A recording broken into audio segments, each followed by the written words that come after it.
Well, as those of you who've watched the program over the years know, I have talked a great deal about the vaccine and about the vaccine mandates. There's now a documentary out called Duty to Disobey, and you can find that at dutytodisobeyfilm.com.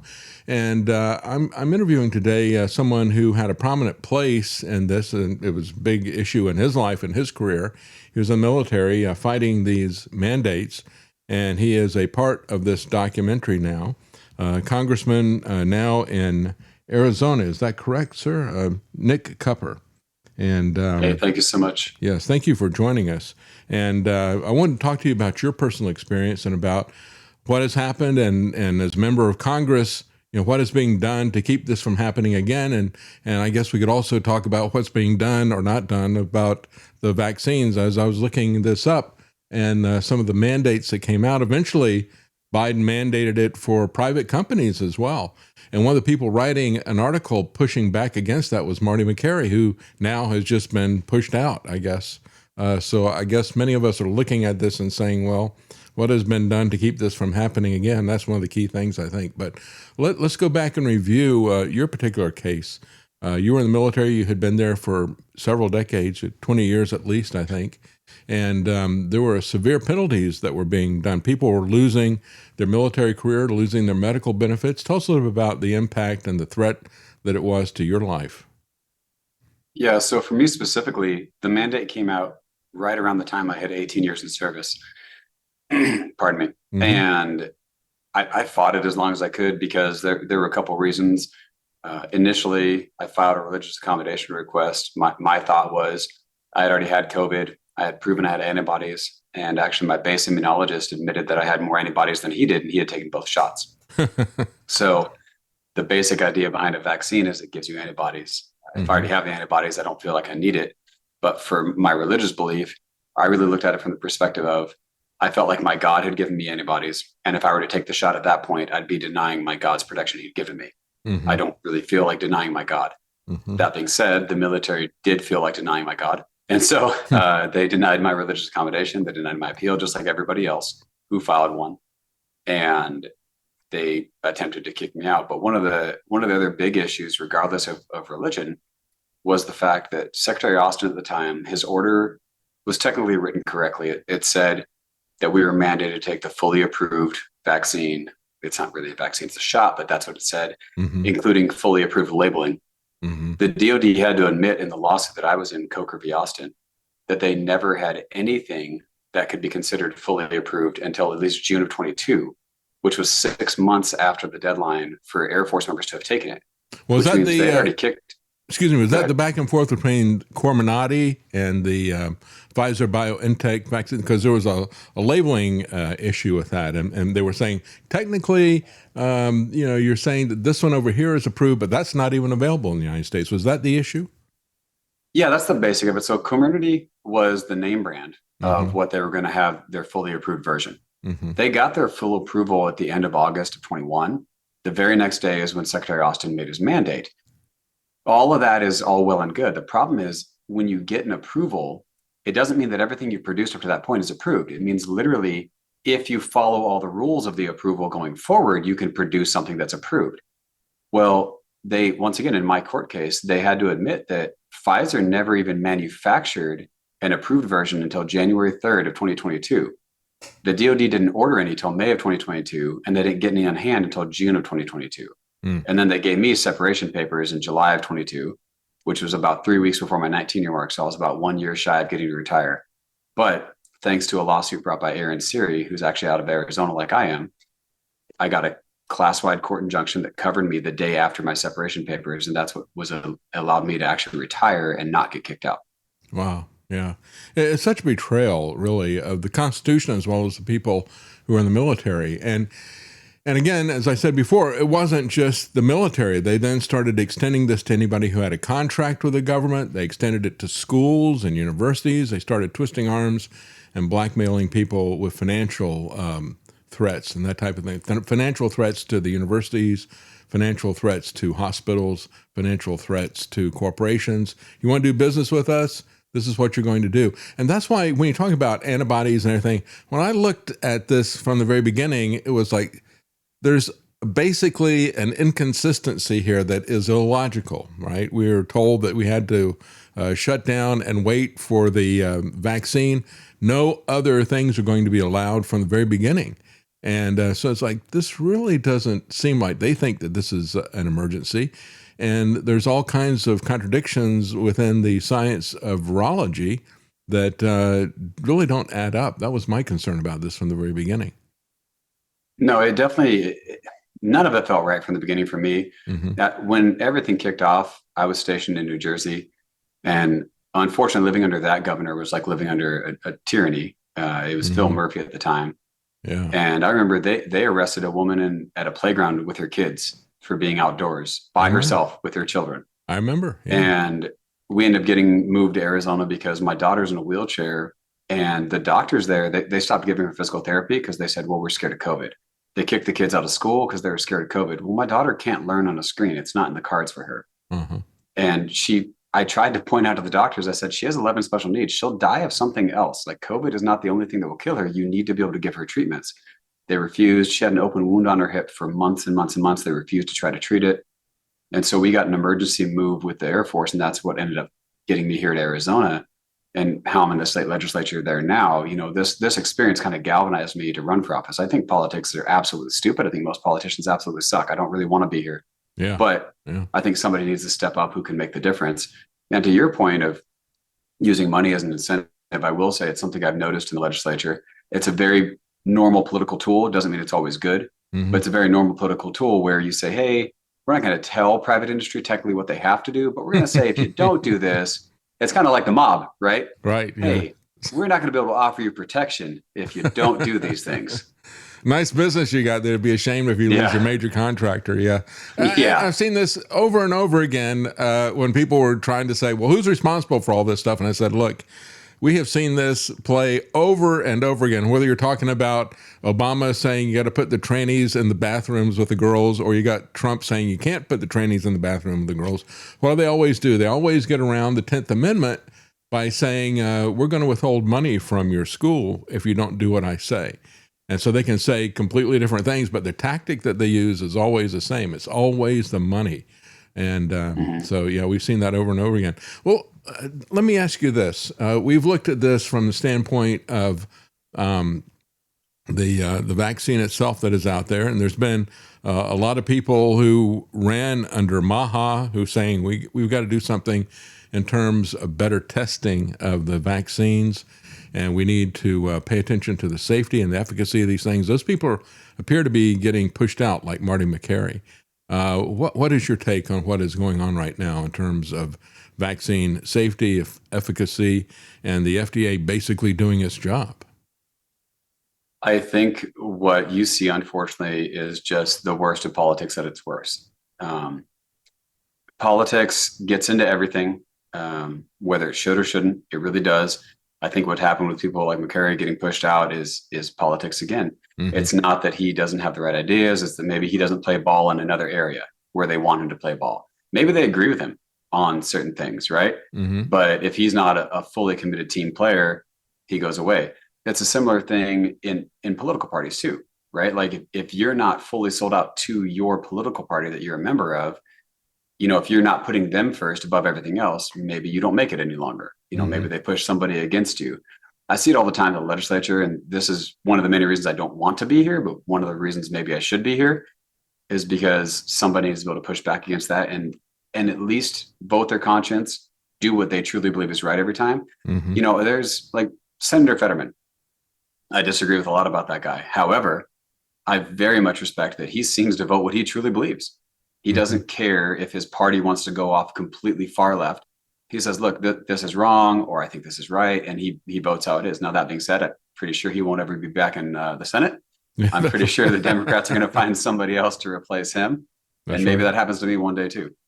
That's right. Yeah, that's basically what they did to Thomas Massey. So yeah, the political parties basically pick who's going to run for the most part of the higher. Now, you're in the state legislature there in Arizona.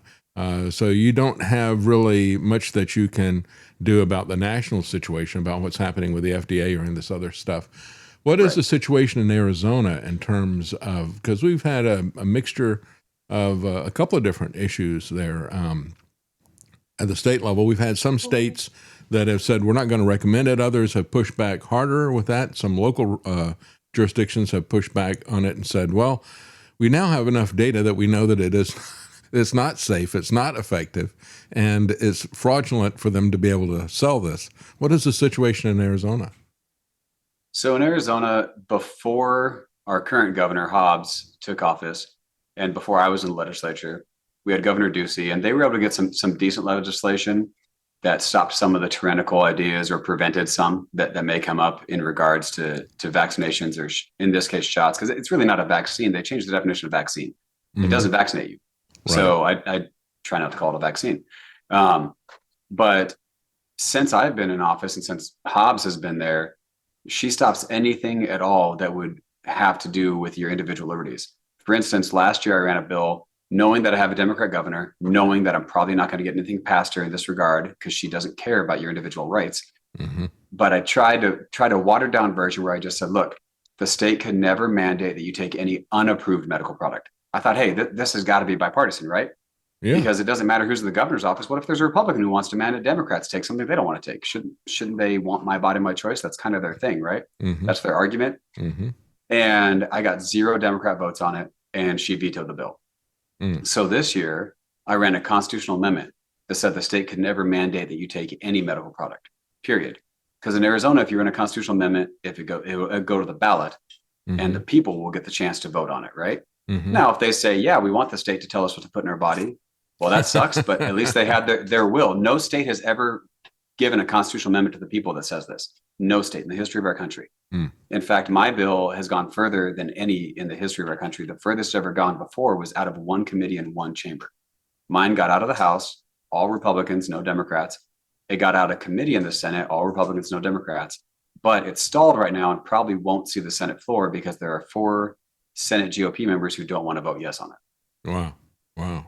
I don't know who they are either, unfortunately. Yeah. Well, you probably check and see who's been taking pharmaceutical money, and that'd kind of give you a key as to what's happening with it. Let's talk about the harms in terms of safety. Do you know any members that had adverse reactions to this personally? Yeah, Carolina Stancic. She's in the documentary. She was, I believe, a senior airman in the Air Force at the time. And if I'm remembering correctly, she had 3 heart attacks in her early 20s after taking the shot. Wow. That's not something an early 20s person has who's healthy. You know, if you're in the military, you're typically pretty healthy, especially if you're in your early 20s. Yeah. And they have a situation now where hurt her. They've got a situation. I'm sorry to interrupt, but they've got a situation now that's absolutely absurd. They started doing electrocardiograms on kids if they wanted to participate in sports. And it's like, we've never done anything like that. And they just pretend that that's normal somehow. Yeah, we had a bill in Arizona last year, and it may have popped up again this year. I was personally against it because I think it's a step too far. But they wanted to push AEDs within a certain amount of feet of every practice field for every single high school sport in the state. One, it's kind of a vendor bill where you're trying to get money to a certain vendor who makes these things. But secondarily, what are we doing as a society that all of a sudden high schoolers are having heart attacks? Yeah. Maybe we should be looking at that and not like, this is a Band-Aid solution. Putting an AED there, maybe we shouldn't be forcing unproven things onto our kids. Yeah, I know. Yeah, all of this stuff is so unprecedented. And it just is amazing to me that so many people will look at this. And I agree, the mandate was horrific. And we've had situations like that in the military before with anthrax vaccine. And eventually, you probably know better than I do how that worked out in terms of remembering it. But I believe that eventually the military backtracked on that and said they were wrong, and I think they compensated individuals for that. Is that correct? Actually, what happened there is people weren't compensated for it. Oh, they weren't. And okay. They've actually gotten less protection than we have as in the COVID group. There's a gentleman, he actually lives in my state, Tom Remfer. He's been fighting to get people taken care of from the anthrax thing since day one.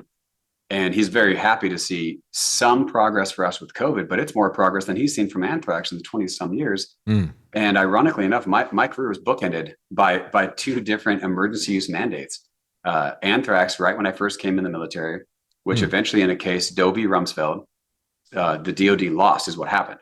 Because real quick background for you and for your listeners, emergency use authorized medications didn't exist before the early 2000s. There were investigational new drugs, which you could only give in clinical trials. And then there were fully approved drugs. That was it. So there was no way to give military members, for instance, outside of a clinical trial, anything that wasn't fully approved.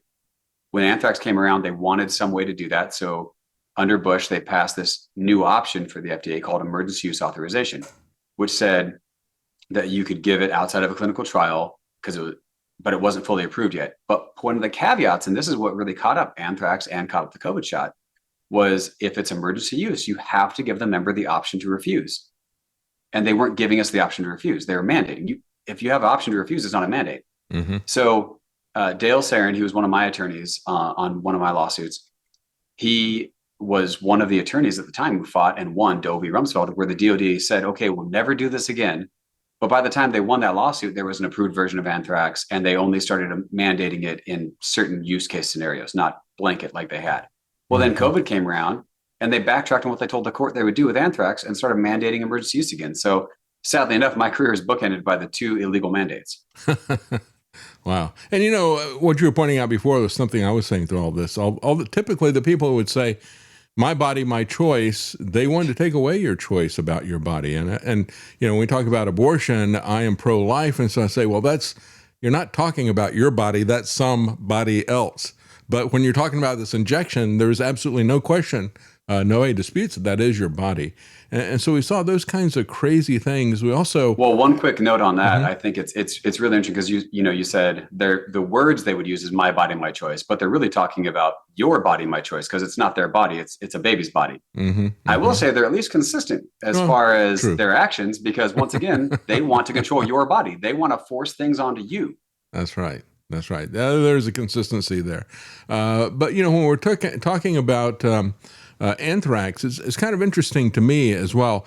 I go back and I look at all this stuff. I always think back to Dark Winter. I had somebody who was involved in cybersecurity, and he warned me about a year and a half before this started. He said, there's an awful lot of chatter about Dark Winter 2. You know what Dark Winter 1 was? And I said, yeah, I remember what that was. And so I don't know if you remember, but it was 2 months before the 9/11 attack. They had an exercise, which everybody talks about Event 201 and many of these other ones, but it was basically locking down society in response to some kind of an epidemic, some kind of a pandemic, and keeping everything locked down until they rushed out an emergency vaccine. And that's exactly what they practiced for 20 years, and then we went through it. But one of the things that was key to it was the actual anthrax attack, which happened a week after 9/11. And people died from that, and they used that to push out model legislation to all the different states. And so as a state representative there, you've got an option to take a look at some of these laws that they pushed out as model legislation, and it got enacted at the state level. And that along with we'll give you money or we'll withhold money from you, we'll bribe you or we'll blackmail you over federal funding, depending on if you do what we want you to do. But they also got the laws put in with the model state health emergency legislation that they did at the 2 months after the anthrax attacks. So anthrax is tied together with the mandates as well as with the pandemic stuff that is there. I think it's kind of interesting to see that happen. Do you know what the situation is in terms of your pandemic legislation there in Arizona? Is there anything that you or others have looked at to change that at the state level? Yeah, we've looked, especially when you're talking about governor's emergency powers. And I don't care what party our governor comes from. A governor, I'm willing to say, okay, they should have emergency powers, right? There are legitimate emergencies where they can act much faster than we as the legislature can act. In fact, typically we are slow as molasses, and it's very pathetic. But there have to be checks and balances on them, and there have to be things where, hey, you can act this, in emergency authority for only so long, and then you need to come to the legislature and let the legislature allow you to continue on. Furthermore, yes, in your emergency powers, I don't think at any point you should be able to take away someone's individual liberties. The whole point of it is, God gave us all these freedoms. They all come from God. They're derived from God. The Constitution of the United States and the Constitution of Arizona doesn't give these freedoms and liberties. What it does is it enshrines that it's our job to protect them. They're God-given. We You're forget absolutely that right. all the time. You're We right. act as if, oh, we're giving this to you little people. We don't give you anything. It's Mm-hmm. our job to protect it, but we screw that up over and over and over again. And so some of us, not all of us, unfortunately, some of us want to enact a legislation that ties the hands of the governor when it comes to stealing away individual liberties. But so far, we haven't got a whole lot of traction. I'm very hopeful that if we get Andy Biggs into the governor's seat next year, that he's going to go ahead and sign off on a bunch of these, because he actually seems like he gives a crap. That would be key. Yeah, that would absolutely be key. And you're absolutely right. It's the difference between rights and privileges if the government gives it to you. I said all through this, I said, what we have here is basically martial law. Declare a pandemic and the government can do anything to you. And the governors had been given these powers for a pandemic, and then they were given the financial incentives. We saw in many states the governors were given, and this I'm talking about some Republican governors, they were given more money by the federal government than the entire state budget, and that was something that they could use at their own personal discretion. And that is basically power, and they weren't going to do anything to let anything get in the way of that power. Tell us a little bit about some of the people that you know that have experienced adverse reactions to this, besides the person who's had multiple heart attacks. I imagine there's a lot of this. Yes. Yeah, there was a gentleman who worked in the exact same building as me. I didn't know him personally. I'd seen him a time or two. Mm-hmm. He was a technical sergeant. I was a master sergeant, so he was an E6. I was an E7. He worked in the quality assurance department, and he had both of his shots. I'm not sure if it was Moderna or Pfizer, but he had both of his shots. And on a Wednesday, he tested positive for COVID. He had some symptoms, tested positive.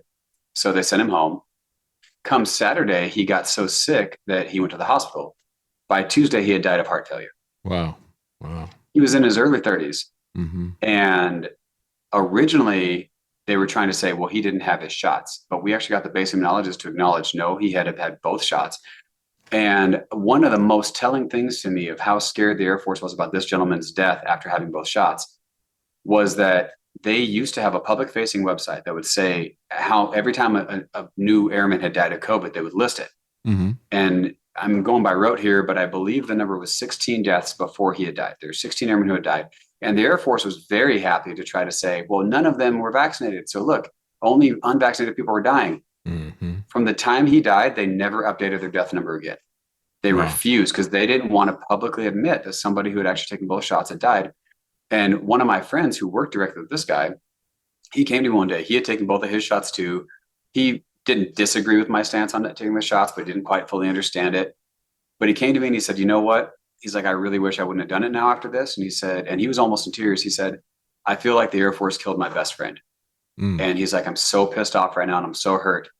And that's just one example, right? And there's Carolina earlier. And I'm not saying that it negatively affected every single person who took it, but it 100% negatively affected people. And especially the fact that it was never approved, anything that anyone took.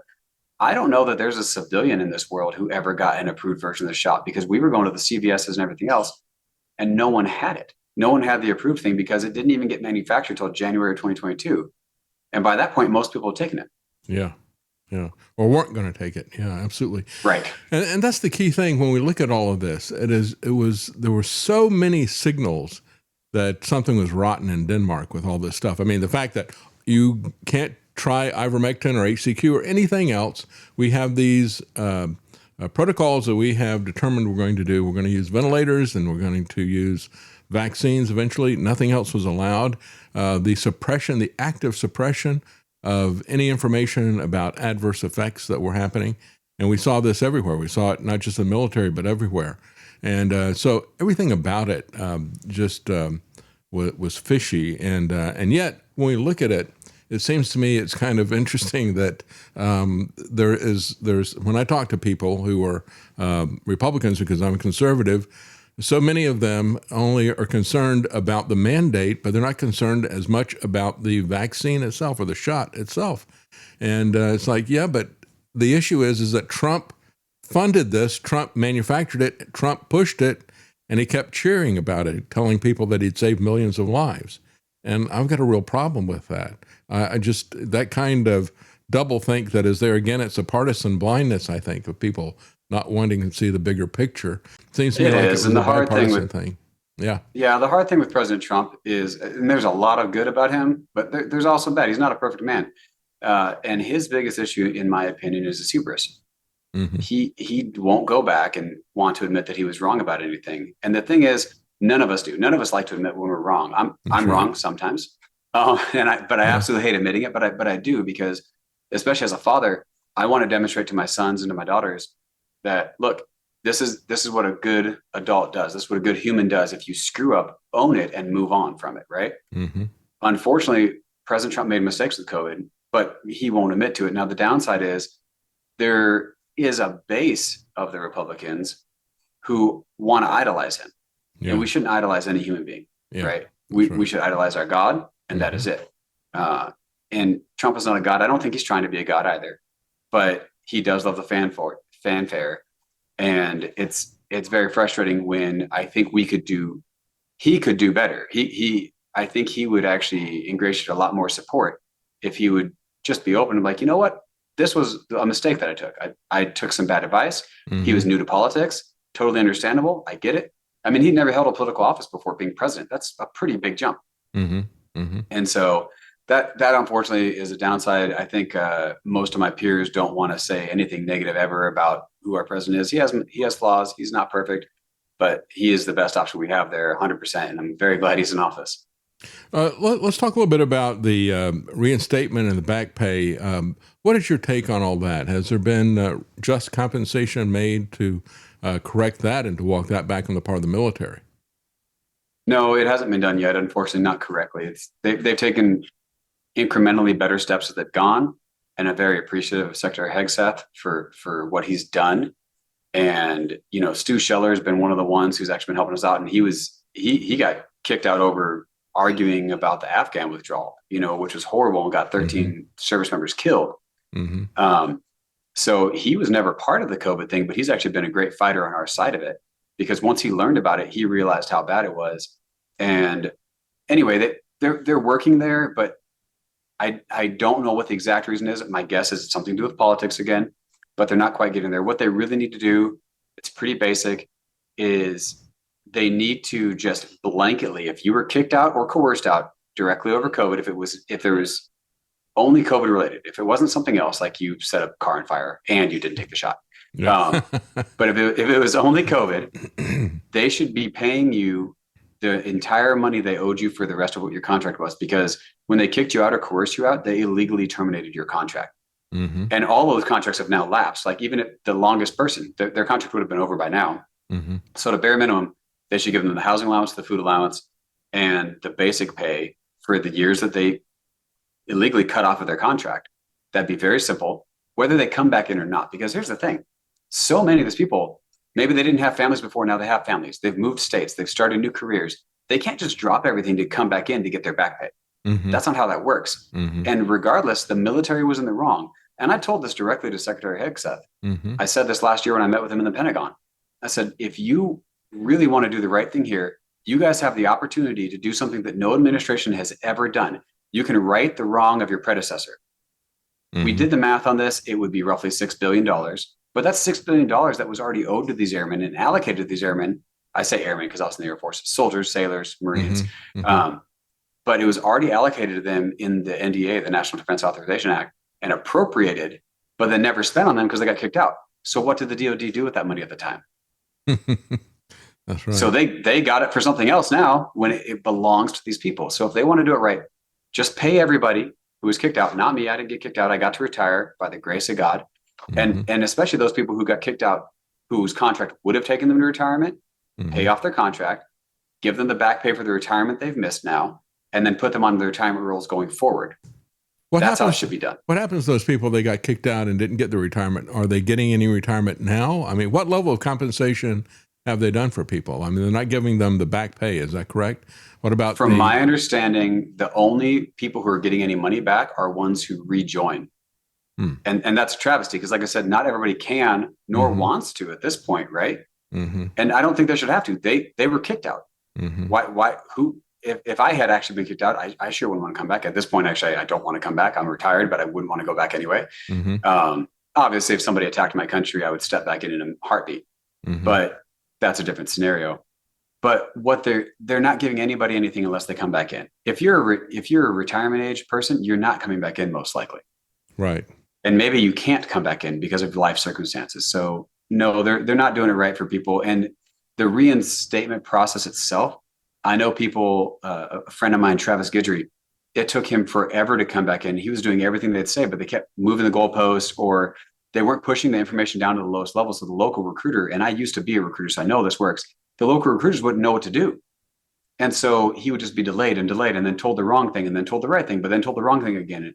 It's a nightmare, and it makes you want to not try. Let me ask you this. Let's say that somebody is their worst case scenario. They're 1 day short of their 20-year retirement or something. They get kicked out because of this thing.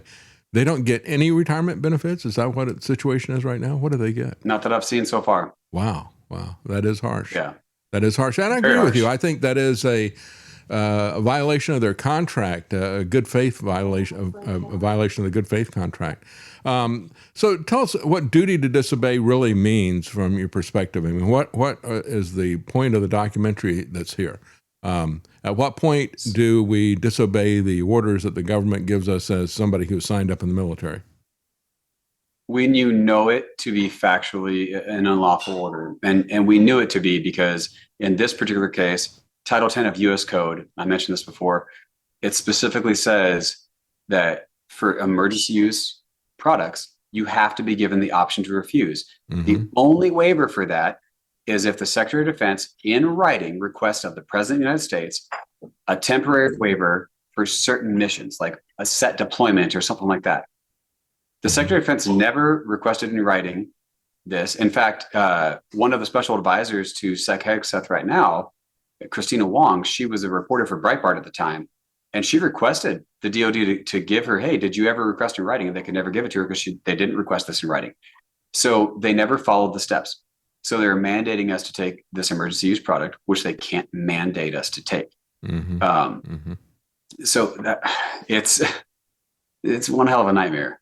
It really is. Yeah. Let me ask you too, because I mean, this title, Duty to Disobey, that was really a red flag for Pete Hegseth when the Mark Kelly and some others talked about that in terms of what's going on with the situation in Venezuela, where they're shooting at boats in terms of extrajudicial issues like that, and even coming back and hitting people who were shipwrecked that were there. But of course, in his response, when he was criticized for talking about the duty to disobey, Mark Kelly said, well, I haven't seen them do anything illegal. It's like, right. Really? Well, let's talk about Mark Kelly for just a second on that, because I have a personal story directly tied into this. Good. So Mark Kelly made his video with some other members of Congress alluding to the fact that Trump and Hegseth were ordering people to do illegal things, but not providing evidence. And when he was asked, he said, I don't know. Now, Senator Mark Kelly is correct that Article 92 of the UCMJ tells us that we have a duty to disobey unlawful orders. We literally, like it tells you cannot follow an unlawful order. You have to disobey an unlawful order because it's unlawful. Well, when I was disobeying the unlawful order to take the emergency use product, I called his office because he's my senator, and I know he's a Democrat. And I wasn't in office at the time. I was an active duty service member, but I was in his state, an active duty service member. He's my senator. I called his office and I said, look, I've talked to the base immunologist and I've looked everywhere there is no approved version. They're telling me I have to take it by this date, even if it's not approved. They're telling me I have to take it. That's an unlawful order. I need help. And their response was, just go to CVS and take it anyway. And I pushed back again and I said, look, I can't. It's unlawful. And they said, why does it matter? Just go take it. That was what Senator Kelly's office told me. Wow. So when one of his own constituents brought to him an actual unlawful order that I was disobeying, he told me to piss off. But then he makes his video for political reasons, but he doesn't actually even follow his own advice. I agree. I think it was completely political because we knew from the standpoint, I think at the point where they did that, we knew that they had gone back and shot at people who were shipwrecked, which is, I think, clearly in the Pentagon as rules of engagement. So not only was it unlawful, but it violated those rules. And yet, when pressed on it, he didn't want to give any specific examples. Well, I don't know of anything they've done illegally. I just want to say this as a general principle that you have a duty to disobey. Well, it's hard to give specific examples when you're lying. Yeah, that's right. Yeah, I agree with that. So it is interesting, but I do agree with you that there is a duty to disobey.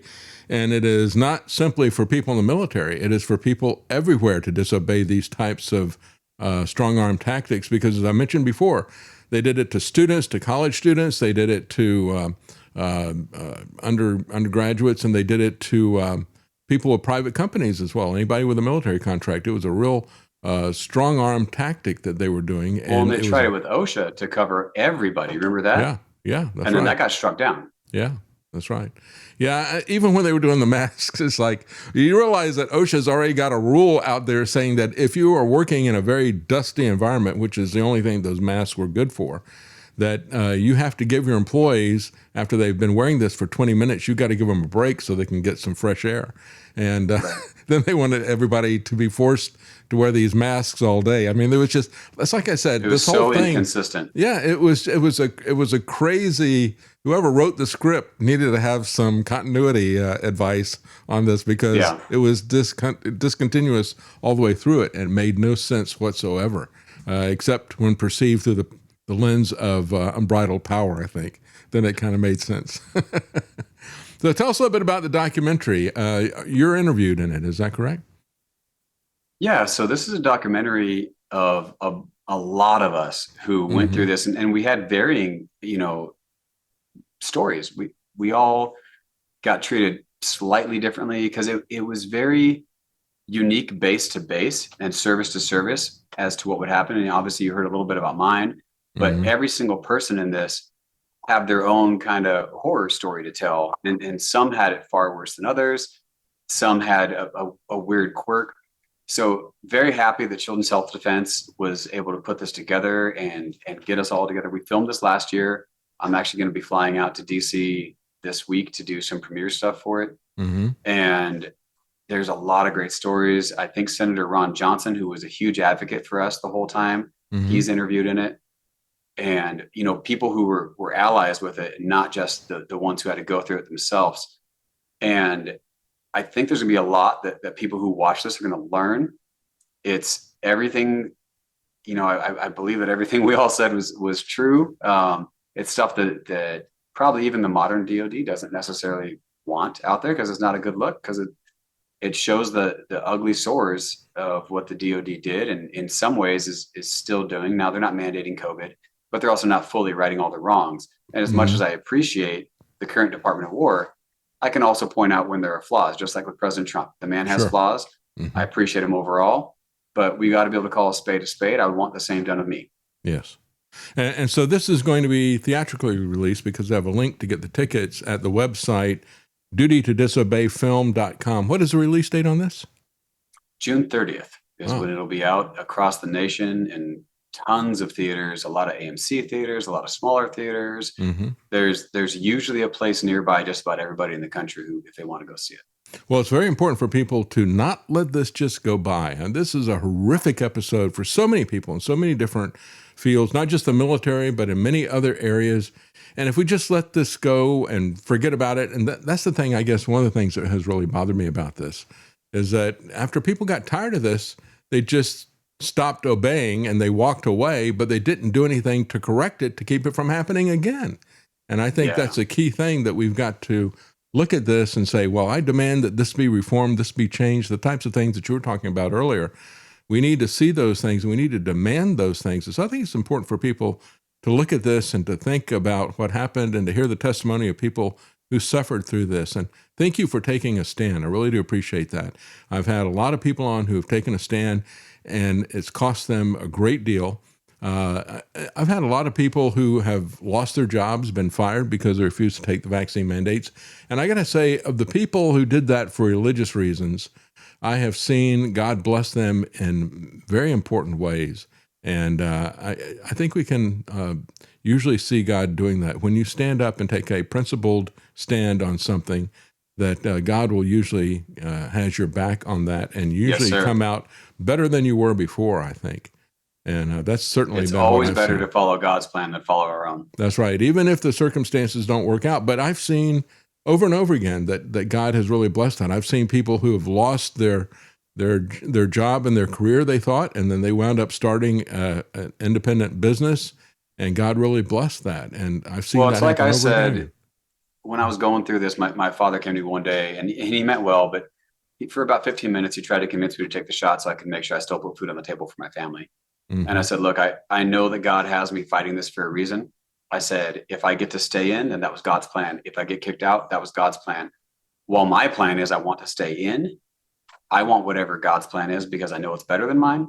And so Mm-hmm. even if you mentioned the circumstances don't go the way we hoped they would, Mm-hmm. it if you know that you're doing everything that your God wants you to do, then whatever the outcome will be what the outcome was meant to be by your God. That's right. That's right. And in your particular case, you're in a position now where you can help other people.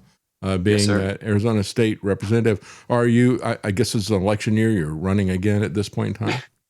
I am. I'm very blessed, though. We don't have a primary. My seatmate and I are in the clear there. We do have one Democrat in the general, but we're a very Republican heavy district. I'm pretty confident I'll be back next year. Oh, that's great. That's great. They need people like you. They need people who see what the problem Thank is, you. and so much of this is at the state level.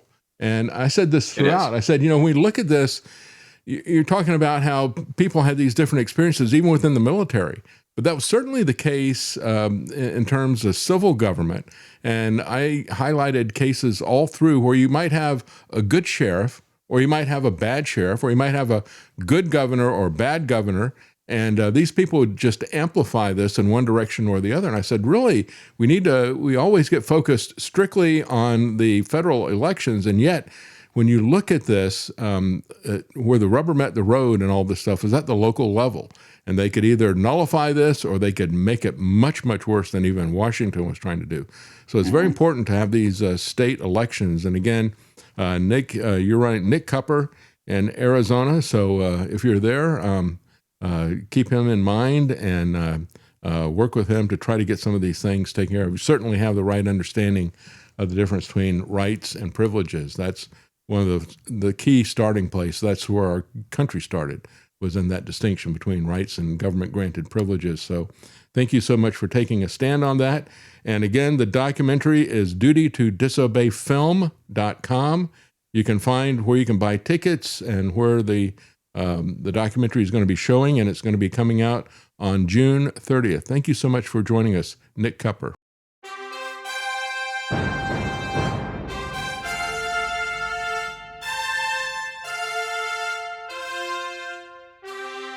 The common man. They created Common Core to dumb down our children. They created Common Pass to track and control us. Their Commons Project to make sure the commoners own nothing. And the communist future. They see the common man as simple, unsophisticated, ordinary. But each of us has worth and dignity, created in the image of God. That is what we have in common. That is what they want to take away. Their most powerful weapons are isolation, deception, intimidation. They desire to know everything about us while they hide everything from us. It's time to turn that around and expose what they want to hide. Please share the information and links you'll find at davidknightshow.com. Thank you for listening. Thank you for sharing.